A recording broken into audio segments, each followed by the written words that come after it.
बनारस, इसको घाटों और मंदिरों का शहर कहा जाता है। यहाँ पर आपको जन्म से लेकर मृत्यु तक सब कुछ देखने को मिलेगा। आध्यात्मिक ज्ञान और बेहतरीन दृश्यों के लिए तो जाना जाता है, साथ ही साथ यह शहर दुनिया भर से हजारों तीर्थ यात्रियों को अपनी ओर आकर्षित भी करता है। गंगा नदी किनारे बसे 100 से अधिक घाट की बहती हवा इस आध्यात्मिक शहर से होकर गुजरती है। सूर्योदय के समय घाटों पर सूर्य की पहली किरण जब दस्तक देती है तो मन को मोहित कर लेती है। तो दोस्तों, आज हम लोग बनारस के गंगा घाट घूमेंगे और साथ ही साथ इसके समृद्ध इतिहास और संस्कृति के बारे में भी जानेंगे, जहां डेली हजारों भक्त और पर्यटक गंगा नदी में डुबकी लगाने, घूमने और नाव की सवारी के लिए आते हैं। तो चलिए हम लोग अपनी यात्रा शुरू करते हैं।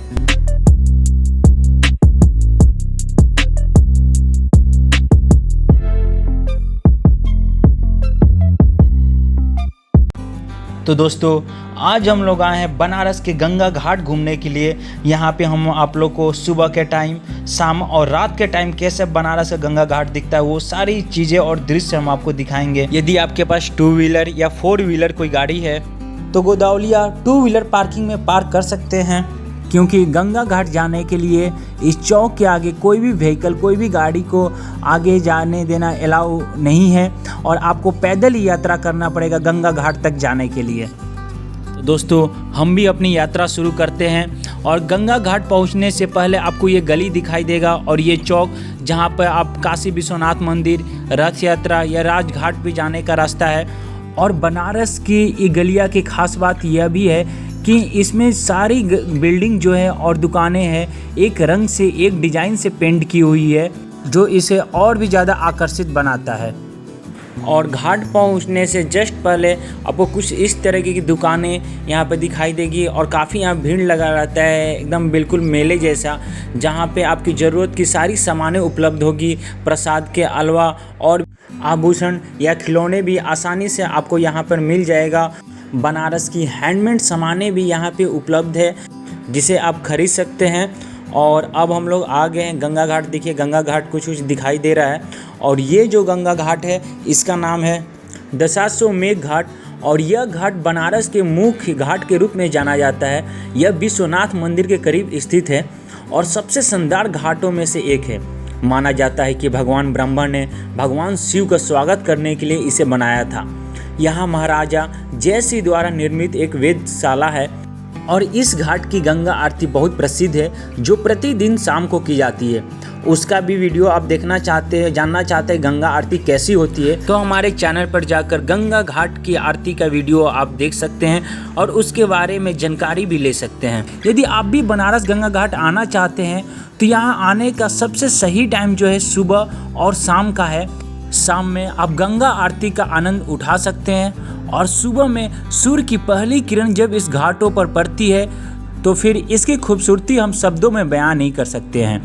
तो दोस्तों, यहाँ पर जैसे ही आप आएंगे तो कुछ इस तरह के कुछ बच्चे या फिर कुछ साधु संत आपको महादेव या अनेक अलग अलग किस्म के रूप धारण किए हुए मिलेंगे। अब हम लोग दूसरे घाट चलते हैं। ये है मान मंदिर घाट। मान मंदिर घाट को 1585 में बनाया गया था और इस घाट की अम्बेर यानी अजमेर के राजा सवाई राजा मानसी ने बनवाया था, जिसके कारण इस घाट का नाम मान मंदिर पड़ गया। मान मंदिर घाट को पहले सोमेश्वर घाट के नाम से जाना जाता था। महाराजा जयसिंह के द्वारा 1720 में एक वेधशाला की भी स्थापना की गई।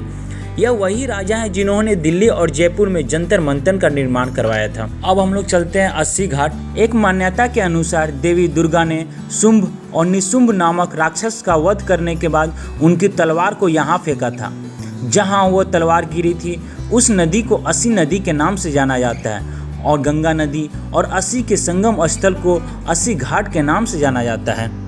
इस घाट पर भक्त शिवलिंग के रूप में भगवान शिव की पूजा करते हैं, लेकिन इस पूजा से पहले इस घाट पर स्नान करते हैं। एक तरह से बनारस का दिल बोल सकते हैं अस्सी घाट को।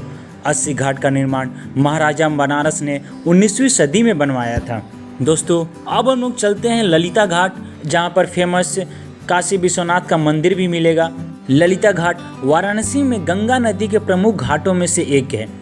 इस घाट का नाम हिंदू देवी ललिता के नाम पर रखा गया है और इसे 19वीं शताब्दी की शुरुआत में नेपाल के राजा बहादुर शाह ने बनवाया था। इस घाट में प्रसिद्ध नेपाली मंदिर गौरी ललिता मंदिर भी है। अभी जो आप स्क्रीन पर देख रहे हैं यह काशी विश्वनाथ का प्रसिद्ध कॉरिडोर है। यदि आप काशी विश्वनाथ मंदिर को देखना चाहते हैं अंदर से, बाहर से, मेन गेट से, तो इसका भी चैनल हमारे वीडियो पर उपलब्ध है। वहां पर इसके रिलेटेड सारी रोचक जानकारियां भी आपको मिलेगी। हाल में ही इस कॉरिडोर का हमारे प्रधानमंत्री नरेंद्र मोदी ने इसका उद्घाटन किया था और उद्घाटन करते समय वो यही स्थान पर आकर डुबकी लगाए थे और गंगा स्नान किए थे। आप न्यूज़ में यदि देख रहे होंगे तो इस जगह को देखे भी होंगे जहां पर नरेंद्र मोदी ने डुबकी लगाए थे। अब हम लोग चलते हैं हरिश्चंद्र घाट, जो वाराणसी के सबसे पुराने घाटों में से एक है। इस घाट पे 24 घंटे लाश जलती हुई दिखाई देगी। माना जाता है कि अगर किसी व्यक्ति का अंतिम संस्कार हरिश्चंद्र घाट पर किया जाता है तो उस व्यक्ति को मोक्ष की प्राप्ति होती है। तो दोस्तों, यह था दिन के टाइम का कैसा दिखता है हमारा बनारस का गंगा घाट। अब हम लोग चलते हैं रात के टाइम का और इसकी खूबसूरती का आनंद उठाते हैं। बनारस, इस शहर में शोक नहीं उल्लास है। जन्म से लेकर मृत्यु तक यहाँ काशी में संगीत बजता है। बनारस की मौज मस्ती को किसी खास दायरे में नहीं बांधा जा सकता। बनारस को यूं ही घाटों का शहर नहीं कहा जाता है। यहाँ अलग अलग नामों से करीब 100 घाट हैं। सभी बिल्कुल धनुष्कार रूप से तरीके से स्थित हैं। इनमें से कई घाट अपने धार्मिक और आध्यात्मिक महत्व से जाने जाते हैं, तो कई अपने प्राचीनता और समृद्ध इतिहास को लेकर अपनी अलग खासियत रखते हैं। और जो आप अभी स्क्रीन पर देख रहे हैं यह मणिकर्णिका घाट है। कहा जाता है कि देवी सती के जलते हुए शरीर को भगवान शिव जब हिमालय से लेकर जा रहे थे तब सती के शरीर के हिस्से को पृथ्वी पर गिरने लगे थे। जहाँ जहाँ सती के शरीर के टुकड़े गिरे वहाँ पर भगवान शिव ने शक्तिपीठ की स्थापना की। मणिका घाट पर माता सती के कान का आभूषण गिर गया था। यह वाराणसी में सबसे प्रसिद्ध, पवित्र और सबसे पुराने घाटों में से एक है। इस घाट पर हिंदू रीति रिवाजों से अंतिम संस्कार किया जा सकता है। अब चलते हैं हम लोग दिगपटिया घाट। इसको दिगपटिया के राजा ने बनवाया था, इसलिए इसे दिगपटिया के घाट से नाम से जाना जाता है। घाट पर बनाया गया महल बंगाली कला और शैली का एक उदाहरण है। महल के दोनों ओर पोर्च हैं और मंदिर के परिसर में काली, लोकदेवी, शिव, गणेश और कार्तिकेय के पुराने चित्र हैं। इसके आगे हमें मिलता है मुंशी घाट। मुंशी घाट का निर्माण वर्ष 1812 में श्रीधर नारायण मुंशी ने कराया था, जो नागपुर राज्य के वित्त मंत्री थे।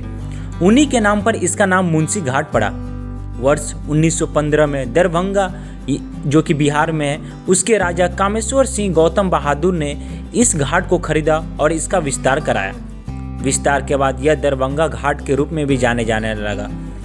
घाट के महल, राम जानकी मंदिर, नारायण स्वामी मंदिर, शिव मंदिर आस्था के केंद्र माने जाते हैं। और आगे जाने पर हरिश्चंद्र घाट मिलेगा। यहाँ पे ऐसी मान्यता है कि यहाँ दाह संस्कार होने से मोक्ष की प्राप्ति होती है। इस घाट का नाम एक राजा हरिश्चंद्र के नाम पे पड़ा है, जिन्होंने कभी सत्य और दान के लिए यहाँ शमशान घाट पर काम किया था। यह माना जाता है कि देवताओं ने उसे अपने संकल्प, दान और सच्चाई के लिए पुरस्कृत किया और उसे अपने खोए हुए सिंहासन और उसे मृत बेटे को वापस कर दिया। और यह है राजा घाट। इस घाट को 1720 में राजा राव बालाजी द्वारा बनाया गया था। इस घाट के उत्तरी भाग में महल और दक्षिणी भाग में अन्नपूर्णा मठ है। 1965 में उत्तर प्रदेश सरकार ने इस घाट का मरम्मत कराया और लाल पत्थरों से बने चरणों का निर्माण किया। इस घाट पर मां गंगा के सम्मान में तेल की दीपोत्सव का आयोजन किया जाता है और इस घाट का निर्माण नगर निगम ने करवाया है। आप वाराणसी के घाटों पर सुकून से बैठने के अलावा आप गंगा नदी पर एक लग्जरी क्रूज की सवारी भी कर सकते हैं।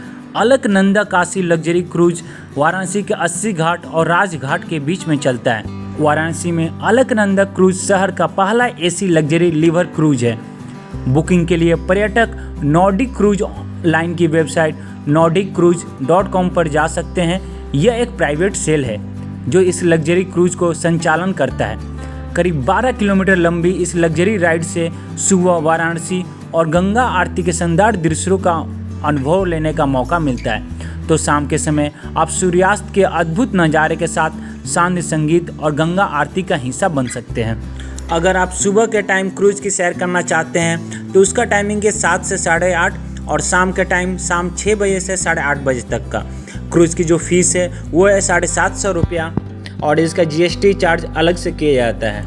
यह घाट अपनी निराली छटा के लिए खूब प्रसिद्ध है, इसलिए बनारस के जिस घाट पर भी हम लोग जाते हैं वहाँ की खूबसूरती को अपने कैमरे में कैद करने की कोशिश में लग जाते हैं। वाराणसी शहर के किनारे घाटे ज़्यादातर 1700 ईस्वी के बाद पुनः निर्माण किया गया है, जब यह शहर मराठाओं के साम्राज्य का हिस्सा था।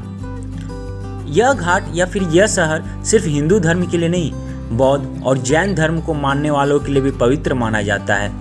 तो दोस्तों, आज हम लोग बनारस के गंगा घाट का दर्शन किए और इसके प्रमुख घाटों के बारे में रोचक जानकारियाँ भी ली हमने। यदि आप बनारस के अन्य स्थान जैसे कि बनारस रेलवे स्टेशन, काशी विश्वनाथ मंदिर या बनारस गंगा घाट का गंगा आरती आप देखना चाहते हैं तो उसका वीडियो हमारे चैनल पर उपलब्ध है। तो दोस्तों, यदि आप अभी तक हमारे चैनल सब्सक्राइब नहीं किए तो जल्दी से सब्सक्राइब कर ले, क्योंकि यहाँ पर आपको घर बैठे पर्यटक और धार्मिक स्थलों के बारे में जानने को और उसे देखने का मौका मिलता है।